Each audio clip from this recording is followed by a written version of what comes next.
جب شادی کے 10 برس بعد پانچویں بیٹی ہوئی تو میرے خاندان میں کہرام سا مچ گیا۔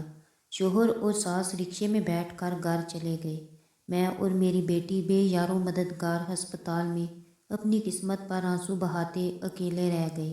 ہسپتال سے میری والدہ مجھے اپنے گھر لے گئی، جہاں ملنے والیاں آتی اور مجھے ایسی نگاہوں سے دیکھتی کہ جیسے اس صنف نازو کی پیدائش نعوذ باللہ اللہ کی نہیں بلکہ میری ذمہ داری تھی۔ میرا شوہر ایک کمزور مالی حالات رکھنے والا انسان تھا۔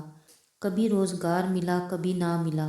بیٹی کی پیدائش کے 1 ہفتے بعد ماں کے ہاں رہنے کے بعد میں اپنے سسرال آئی تو اس کو کوئی دیکھنے تک نہ آیا۔ میں نے اس کا نام خود ہی نصیب رکھ دیا۔ میری نصیبوں میری توجہ کا مرکز بن گئی۔ میری ماں اور میری بہن نے بطور سلامی نصیبوں کے ہاتھ میں کچھ رقم رکھی تھی۔ میں نے بڑی چاروں بچیوں کو کبھی پیمپر استعمال نہ کرایا۔ نصیبوں سخت سردی کے دنوں میں پیدا ہوئی۔ ننھی سی جان کو سردی سے بچانے کے لیے میں نے سوچا کہ اس کو ملی رقم سے اس کے لیے پیمپر لے لیے جائیں۔ شوہر کے ساتھ بازار چلی گئی۔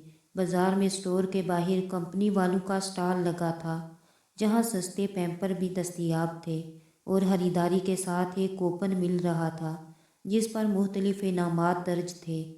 ہم دونوں تو انگریزی کیا جانتے۔ وہاں موجود خاتون نے ہمارا نام پتہ اور فون نمبر پوچھ کر وہاں موجود ڈبے میں ڈال دیا۔ ہم پیمپر لے کر گھر پہنچ گئے۔ گھر پہنچ کر میں اپنی ساس سے نظر بچا کر کمرے میں جانے کی نیت کھڑی ہوئی تھی، لیکن شکاری کی آنکھیں شکار کو دیکھ ہی لیتی ہیں۔ وہ پیمپر کا بڑا سا پیکٹ دیکھ کر ناک منہ بنا کر بولی، گھر میں کھانا پینا محال ہے اور یہ اللے تللے خرچ کر رہی ہیں۔ یہ میرو کے چونچلے ہیں، یہ یہاں چلنے مشکل ہیں۔ میں نے ان سے صرف اتنا کہا کہ میری نصیبوں بہت نصیبوں والی ہے۔ انہوں نے منہ بنا کر کہا، اس مہنگائی کے دور میں پانچویں بچی کی پیدائش بہت اچھا نصیب ہے۔ نصیبوں 1 ماہ کی ہو گئی۔ میرے میاں کا ٹھیلا بازار میں بلدیہ کمپنی والے اٹھا کر لے گئے۔ جرمانہ دے کر ٹھیلا اور سامان واپس مل تو گیا، لیکن مال بکنے جوگا نہیں رہا اور ٹھیلے کی حالت ایسی نہ رہی کہ بغیر مرمت کے پھر لگایا جا سکے۔ گھر میں کھانے پینے کو نہ رہا۔ میرے میاں کے منہ سے نکلا کہ یہ بد نصیب جب سے آئی ہم مشکل میں پڑ گئے۔ میری آنکھوں میں آنسو آ گئے۔ میں جائے نماز لے کر 2 رکعت صلاۃ حاجت پڑھنے بیٹھ گئی۔ میں نے دعا کی، یا اللہ اس کمزور بچی کا نصیب اچھا کر، اس کی بدولت ہمارے گھر کو خوشحالی والا بنا دے۔ اللہ کی ذات ہی دلوں کو اطمینان اور سکون بخشتی ہے۔ اس نے میرے دل میں سکینت بخش دی۔ 1 مہینہ 1 ہفتہ گزر گیا، ابھی نصیبوں 40 دن کی نہ ہوئی۔ ہمارے گھر کا پتہ پوچھتے ڈاکیا آ گیا۔ ہم حیران پریشان کہ ہمیں خط کون بھیج سکتا ہے۔ ہمارا تو نہ آگے نہ پیچھے، کوئی شہر یا ملک سے باہر ہی نہیں۔ خط کیا تھا؟ میری نصیبوں کے لیے میرے رب کی طرف سے بھیجی گئی سلامی تھی۔ نصیبوں کی زندگی کے 40 دن پورے ہونے کی خوشی میں شہر کے ایک ہال میں ایک تقریب منعقد کی جا رہی تھی، کیونکہ اس کے لیے پیمپر پر بذریعہ قراندازی پہلا انعام سزوکی گاڑی نکلی تھی۔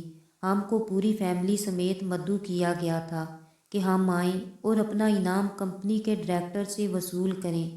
وقت مقررہ پر ہم تقریب کی جگہ پہنچ گئے۔ یہاں ہم سے VIP کا سلوک ہوا۔ ہم کو عین اسٹیج کے پاس بٹھایا گیا۔ میرے میاں سے کمپنی والوں کی بات چیت ہوئی۔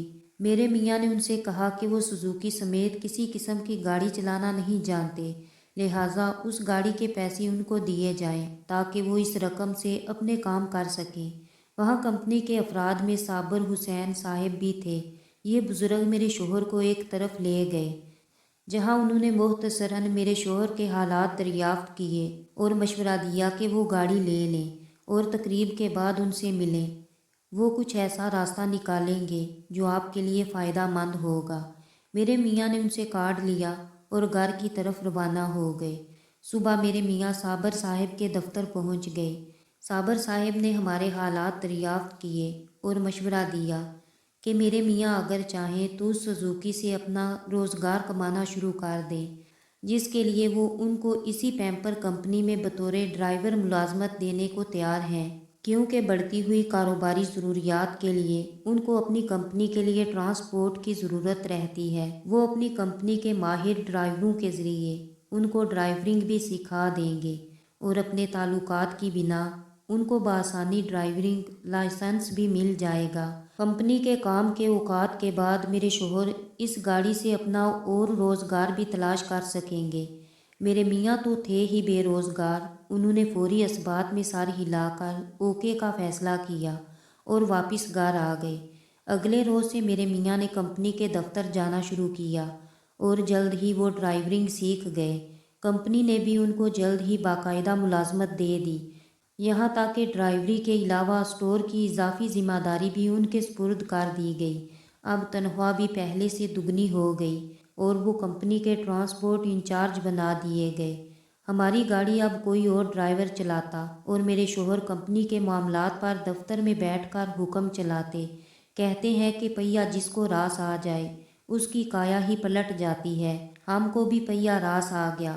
میرے میاں کی واقفیت ڈرائیوروں سے ہوئی تو انہوں نے اسکول وین کا اضافی کام شروع کر دیا، پھر منی بس سروس اور کچھ سالوں بعد انٹر سٹی بس سروس بھی شروع ہوئی۔ آج مختلف شہروں میں ہمارا وسیع و عریض کاروبار پھیلا ہے۔ نصیبو ٹرانسپورٹ کمپنی کے نام سے ٹرالر، بسیں اور گاڑیاں شہر میں نظر آتی ہیں۔ اس کے مالک ہم ہی ہیں۔ میں آپ کو بتانا بھول گئی، ہماری پانچوں بچیوں نے اچھے اسکولوں میں تعلیم حاصل کی، ان کے رشتے بھی اچھی جگہ ہو گئے۔ میری نصیبوں کا ہاتھ پہلے ہی صابر حسین صاحب نے اپنے بیٹے کے لیے مانگ لیا تھا۔ ظفر صابر صاحب کا بیٹا ہے اور بہت ہی صاحب کردار، اعلیٰ تعلیم یافتہ لڑکا ہے۔ میری نصیبوں سب بچیوں میں سب سے اچھے حالات میں اپنے گھر میں شہزادیوں کی طرح رہتی ہے۔ ہر بچی مثل فاطمہ ہوتی ہے۔ اس سے پیار کیجیے، اس کی قدر کیجیے۔